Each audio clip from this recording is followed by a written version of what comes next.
Hello everyone, today I'll show you how to change your accessibility settings in Arc Raiders.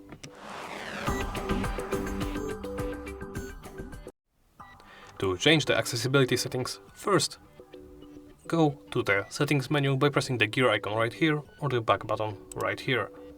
From there, if you press the back button, go to the settings. Here, go to the accessibility tab, and under accessibility you can change your color blind mode to Deuteranopia, Tritanopia, Protanopia or the default. You can invert flash color.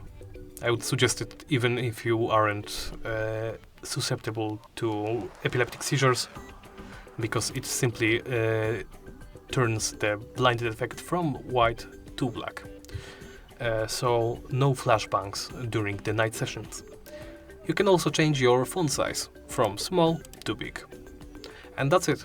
Thank you for watching, and please remember to like, comment and subscribe.